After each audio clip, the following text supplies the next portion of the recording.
Welcome to my channel, where the scariest stories come to life. Before we dive into today's chilling tale, make sure to hit the subscribe button and turn on notifications, so you never miss a story. Now, let's get into the horror. I work down in Phoenix at a mechanic shop where I do small auto repair jobs. I travel 60 miles to work every day on this one deserted highway to get there and back. I also have a bit of a bad habit with smoking cigars. It came from my late grandfather, who I always really looked up to. We used to smoke cigars together, and that led to my addiction to smoking them after work. I live with my girlfriend and her parents, who are huge anti-smokers. I usually leave my job and grab a cigar from this place nearby. I light up and smoke a bit behind the nearby Home Depot every day before I make the long drive home. I haven't ever been bothered by anyone. Up until about a week ago, I was just minding my own business, smoking a cigar behind the Home Depot and scrolling through social media. That was when I looked up for half a second and noticed this ratty old gold Nissan Versa parked across from me, right near the loading dock. I didn't really pay attention to it at first, but 20 minutes later, I noticed the same car. This time, though, there were two people clearly inside just staring at me. I didn't know if they were waiting for someone or if they were workers on their break or something. I tried to pay it no mind. Another 20 minutes went by, and I went to put my cigar out, only to still see them there observing me. I jumped in my car, started the engine, and began to pull out of the parking lot. As soon as I turned onto the main road to get to the I-10 to head home, I saw that Versa in my rear view again. I paid no mind to it. Surely they were just going the same way. I merged onto the main road and kept going on my way home. I eventually arrived on the highway and started heading in the right direction, but when I looked in my rearview mirror, I saw that same car was still right behind me. I decided at this point to check and see if they were actually following me. I got in the next lane over and started accelerating, thinking that they wouldn't attempt to match me. For reference, I drive a car with a very powerful engine, while they had this gutless little economy car. I started accelerating and passing almost everyone, getting into the left lane and even going triple digits until I passed the city limits of Phoenix. I then started to slow back down. Surely I had lost them by doing this. I started driving normally, but all of a sudden, I saw the Versa right behind me, about 3 cars back and gaining on me. Quickly, I started accelerating yet again, trying to put some distance between us. I thought surely it had worked this time and that would be my final encounter with these people. I got off at my exit some time later and stopped by a Maverick gas station to top off my gas after all that hard driving. I went inside to grab a couple of energy drinks and to use the bathroom. As soon as I opened the doors to go back outside, though, I realized that same Versa was in the parking lot right by my car. I knew it was the same vehicle, but there was no one inside. I decided I was going to take a picture of the plates and report it to the police. Later on, I went to the rear of the car, only to find it did not have any license plates at all. Just when I was about to give it up and walk to my car, I saw 2 tall, skinny white guys with marks all over their faces, and they began charging toward me. I jumped into my car and locked the doors. I tried starting my car so I could get the hell out of there. One of the guys actually managed to reach me and tried to break open my passenger window. He started yelling at me, but I didn't care what he had to say. I just started pulling out of there. The other guy got into their little Versa and made an attempt to box me in. I quickly got around him and almost lost control of my car. Thank God I didn't. I started speeding through the desolate streets and quickly saw a little side road. I merged into it and started taking random turns. Eventually, I headed down a random driveway with tons of high shrubbery. I turned off my car and waited for 15 minutes just to determine if I should go to the police or not. With no signs of the car in my sight, I started heading home, questioning why they were going after me like this. Had I done something to provoke them in some way? There was no way they were security or something, because that parking lot did not have security. I still don't understand why they were so desperate as to follow me 50 miles to that gas station in that desolate town. If they tried to rob me, I don't think they'd get much from a broke 19-year-old. I haven't told anyone about this story but my girlfriend, and she told me to be careful and stay away from that parking lot. From then on, I haven't returned to that parking lot ever since that day, and I now choose to smoke somewhere else. Shortly after I graduated college, I decided to travel a bit around Southeast Asia. Now, I'm not some trust fund kid or anything. The only reason I had enough money to go was because my dad had unfortunately passed away during my senior year. It took everything I had just to make sure the grief didn't derail my studies. So by the time I graduated, I was burned out. A vacation felt absolutely necessary. A few days after arriving in Bangkok, I went out exploring and ended up bumping into a bunch of other Americans. I know I was supposed to be soaking in ancient Eastern culture and all, but honestly, it felt good to hear familiar accents that far away from home. Still, as nice as it was to meet them, they were way too wild for me. All I wanted was a few beers and some Thai street food. These guys, though, former Marines, or leathernecks as they called themselves, were on a mission to destroy their livers. At one point, they were trying to find a bar that would let them eat a snake's still-beating heart and chase it with a shot of its blood. That's not a euphemism either, they meant it literally. Way too intense for me. Fortunately, we ran into a Canadian guy who was much more my speed. When the others split off to find some insane strip club, me and the Canadian found a laid-back little sports bar. We started chatting about hockey and even ended up talking to two beautiful South African girls. I was flirting with one, and he was working on the other. At one point, the girl I was talking to invited me to the smoking area for a cigarette. I don't smoke, but I wasn't going to miss a chance to keep the momentum going. So we stepped outside in front of the bar, chatting and laughing, until we heard a blood-curdling scream. The conversation stopped instantly. We both scanned around, trying to locate the source. It didn't take long. Across the street, clear as day, a Thai man was beating the hell out of a black girl, hitting her in the face repeatedly, full force. And worse? No one was doing anything. People were just walking past like they didn't see it. In that moment, I figured not only did I need to help, but maybe I could impress the girl I was with by stepping in. So I handed her my beer and ran over. "Hey! What the hell are you doing? You can't hit her like that." He let her go, and she ran off. Now it was just me and him. People were staring. Locals and tourists. All waiting to see what would happen next. I tried to lower my voice, take a more respectful tone. "Look, man, you can't just hit girls like that." The guy stepped toward me, a grin spreading across his face. I noticed then that a group of bouncers and tuk-tuk drivers had started closing in around us, and that's when it hit me, there was a reason nobody had tried to stop this guy. He was someone known around here. Someone dangerous. "You don't know who I am, do you?" he asked, in perfect, British accented English. That stunned me. Most Thai people I met spoke English, but always with a heavy accent. This guy sounded like he'd gone to university in London.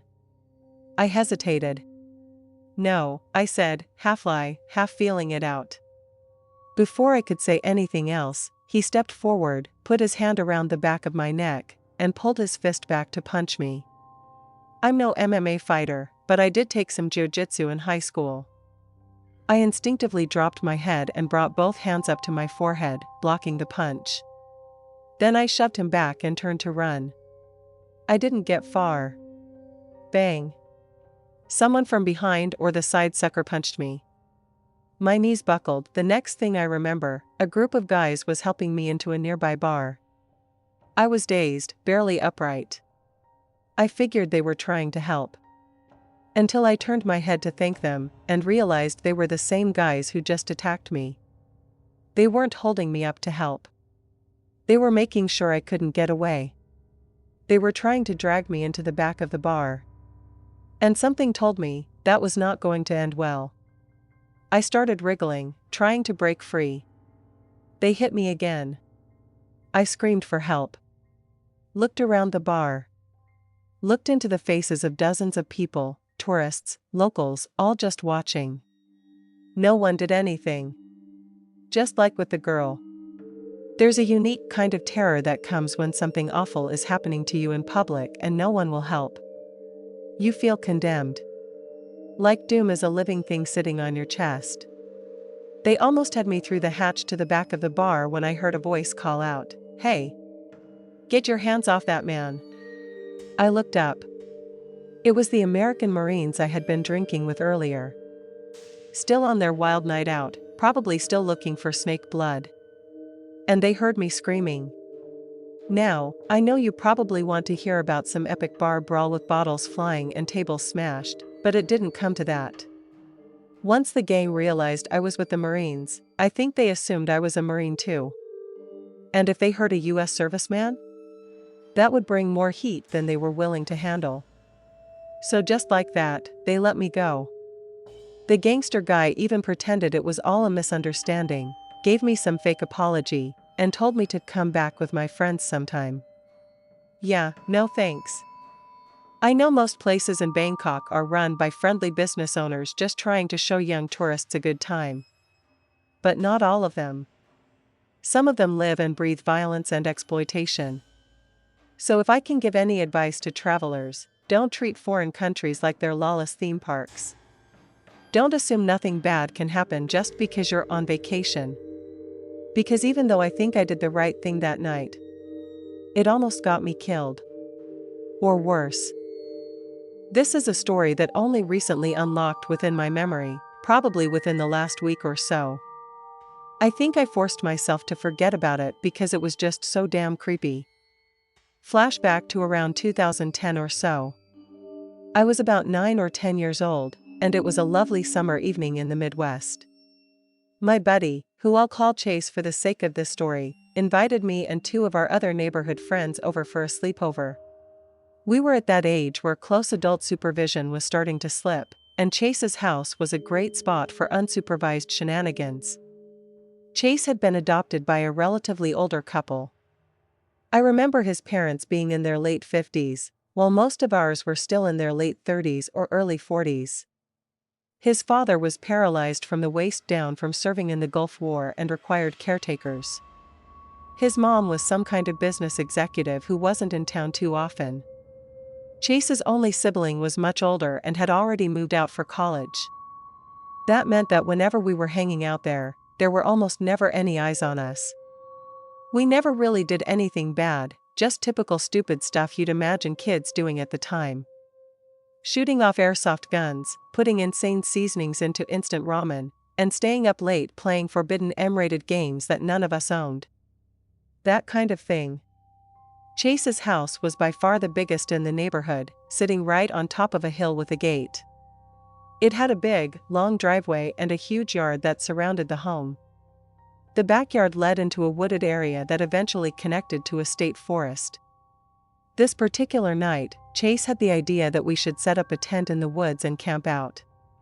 None of us were exactly thrilled, but we all agreed, on the condition that we'd stay near the edge of the woods so we could still use the bathroom and grab snacks from the house if we wanted. We set up the tent, laid out our sleeping bags, and grabbed as much junk food as physically possible. We goofed around in the tent for a few hours even after the sun had set, until the sugar high wore off and the unhealthy food settled in. One by one, we started to fall asleep. I was usually the first one to crash at sleepovers, and tonight was no different. But this wasn't a restful sleep. I was suddenly woken up by someone shaking me. Out of the pitch black, as my eyes adjusted, I saw the concerned face of my friend come into focus. Before I could even chew him out for waking me, he whispered, "Hey, do you hear that?" I sat up and listened. Another one of my friends was already awake, too. That's when I heard it, a whistle. Somebody out in the woods was whistling. Each whistle was drawn out and breathy, followed by another equally long note. Even writing about this now still gives me goosebumps. It didn't sound that close, but it didn't sound that far either. I'm sure my expression turned to horror. The last of us was now awake, and all four of us sat there in silence, listening and trying to determine where the sound was coming from. Could it have been from the house? Maybe one of Chase's dad's caretakers stayed the night? But that never usually happened. It didn't take long to realize the whistling was coming from deep in the woods. Not only that, it was getting closer. It took us about 15 minutes to grab our shoes and sprint to the front porch. We left everything behind, our snacks, our pillows, sleeping bags, even Chase's Nintendo DS. Under the floodlights of Chase's long, illuminated driveway, we all stopped and tried to act tough. We convinced ourselves we weren't scared at all. We grabbed our airsoft guns from the garage and started talking trash. We fired blindly into the woods and yelled like idiots, threatening to shoot anyone who came near us. We couldn't hear the whistling anymore. Eventually, when things calmed down, we felt satisfied enough to crash on the living room floor. That whole experience had been creepy. But what was truly terrifying was what we saw the next morning. We woke up and started talking about how weird and creepy the night had been. Under the light of day, we walked down to the tent to grab our stuff. But as we got closer, we noticed something was off. The tent had been completely trashed. The rain tarp was ripped off, and the tent itself looked caved in, like someone had broken all the poles. Sure, we'd left in a hurry, but it was hard to believe 4 10-year-olds could have caused that kind of damage in such a short time. When we got to the front of the tent, my stomach dropped. The inside was even worse. Our snacks were dumped out and stomped into the dirt. Several sleeping bags and pillows had been slashed open and their stuffing was tossed into the woods. Chase's DS was snapped in half. And worst of all, one whole side of the tent had been shredded with deep slits, like someone had gone on a stabbing frenzy. None of us said much. Despite all the tough talk the night before, we were all shaken. We gathered what was left of our stuff and carried it back to the house. Then we hopped on our bikes and quietly rode home. No one told their parents, partly out of fear of getting in trouble, and partly because talking about it made it all feel too real. Chase's family never used that tent again. I'm sure he just told his parents he lost his DS and got a new one. After that summer, we naturally drifted apart. Chase went to a private middle school while the rest of us went to public. Over time, we joined different cliques and never really hung out again. I hadn't thought about that night in years, until recently. I was back in my hometown visiting family when I ran into one of those old friends. We started reminiscing, and after reading a Reddit thread about scary childhood memories, everything came rushing back. I asked him if he remembered it. He called me right after, and laid out every single detail exactly how I remembered it. I spent the next half hour typing this out on my phone. If there's any takeaway from this, it's this: always trust your gut when something feels off. Because if it feels wrong, it probably is. When I was 19, I got a job off Craigslist as a repossession agent. That means if somebody wasn't making their car payments, the loan provider would pay me to repossess the vehicle. It was mostly an honest living. However, it did involve sometimes trespassing onto private property, and technically, I wasn't old enough to get a repo license. I was flat broke, though, and the man who owned the company needed someone who spoke both Spanish and English and didn't stick out like a sore thumb in a minority neighborhood. In this line of work, you do have to consider things like that. From 10 p.m. to 10 a.m., Monday through Friday, I repossessed cars with a partner for cash commission. Throughout my time as a repo man, my partner and I found ourselves in many dangerous situations, but there's one in particular that always comes to mind whenever someone asks me, "What's the craziest thing that ever happened to you?" It was around 1 a.m. or so, and we were in one of the worst neighborhoods in the area. Since it was a weeknight, there would typically be a fair bit of activity around this time. The local drug addicts loved to hang around and watch us grab somebody's car. They would often try cheering us on or talking to us, which was somewhat irritating. Sometimes, they'd make a scene and warn the person we were trying to repo, which was equally frustrating. But this night was different. There seemed to be nobody around at all. No barking dogs. No screeching cats.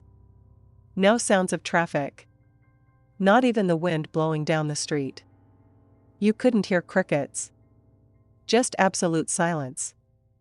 The best way I can describe the atmosphere of that night is very intense. The glow of the streetlights was a good distance away from the condos we had been sent to, which made the area especially dark. Even so, the car we were looking for was nowhere to be found. We decided to park our company truck right in front of the condo. I walked to the front door while my partner went around back. I knocked, but there was no answer. I was ready to drop a contact card and get out of there until my partner reappeared and whispered, "Hey, there's a light on inside." I followed him to the side of the building, where, through a gap in the blinds, I could just make out the main room, dimly lit. The space looked completely empty, except for a jug of Sunny D sitting on the floor. I watched closely for any movement. After a few moments, a dog ran across the ground up to the window. I was about to go back out front and knock again when my partner suddenly took off in a panicked run back toward the truck. "Dude, we gotta go." Confused, I followed him. He jumped into the driver's seat and started the engine. I grabbed the shotgun from the back seat, and he threw it into gear and sped off in a hurry. My heart was racing. I was ready for a high-speed chase with the possibility of a shootout. I looked over at my partner. His face was pale white, and I could see beads of sweat coming down his forehead. He was driving fast, trying to catch his breath. What the hell happened back there? He snapped his head toward me like I'd just asked the dumbest question in the world. "You didn't see that guy?" "What guy?" "In the window." "Nah, man. I saw a dog." "Dude. That was not a dog. Are you blind?" I was extremely confused now. "Were you even looking?" "That was a guy running around on all fours, butt-ass naked, pretending to be a dog." "You didn't see that?" "I was only at the window for a few seconds, so I really thought it was just a dog." But according to him, it was a guy who had crawled up to the window on his hands and knees. I don't know what I actually saw. Maybe I was sleep deprived, and it was starting to mess with me. I don't remember much after that. We finished up our shift and went home. I went on to repossess cars for about another year before I made a much-needed career change. Nothing else sticks out in my mind about those days like the terrifying look on my partner's face when he told me what he saw in that condo. It wasn't the most action-packed repo night I ever had, but it was definitely the spookiest. For context, I moved into my new house about a year or two ago. I had already lived in the area for a year before, but we were evicted because the owners of our old house decided they wanted to move back in. I'm a young woman still living with my family, which makes this story even more strange and unsettling. When you look out my window, you see our fence and then a house just beyond it. That house sits on a small hill, so the fence doesn't block anything. The first encounter I had with him happened late at night. I was with some friends while all of our parents were out at a party. I'll say this, my friends and I are old enough to be left home alone, and we're all very responsible. We were just relaxing in my room. No lights, no music, even the TV was turned off. That's when we heard my dog start barking, and she kept barking for a good 10 minutes. We brushed it off. She barks at everything, birds on the power line, bugs on the front porch, even shadows. Basically, anything that moves. But soon, we started hearing stranger noises. Crunching. Movement circling the perimeter of my room. Scratching on the walls. I kid you not, at the exact moment we started getting scared, the loudest bangs I've ever heard started pounding against my sliding glass door. The four of us ran out of the room, terrified, trying to see what in the world could be making that much noise. We were greeted by my aggressive dog, up on her hind legs, pawing at the glass in panic. She was scared. She never does that. She backed away into the room behind me, her fur standing completely on end. And then we saw it, a man dressed in all black, standing right outside the door. We stood perfectly still. I think my friend's flight response kicked in, because just as the man reached for the door handle, my friend lunged forward to make sure it was locked. He yelled, "What are you doing here? Who are you?" The man answered with a simple, "I don't know." Then he turned and walked off into the darkness. When our parents got back, we told them about the man. They asked why we didn't call them, and truthfully, I know we should have. But I didn't want to ruin my mom's party. I've learned my lesson since then. 2 days later, my mom confronted our neighbor while he was mowing the lawn. He admitted it had been him that night.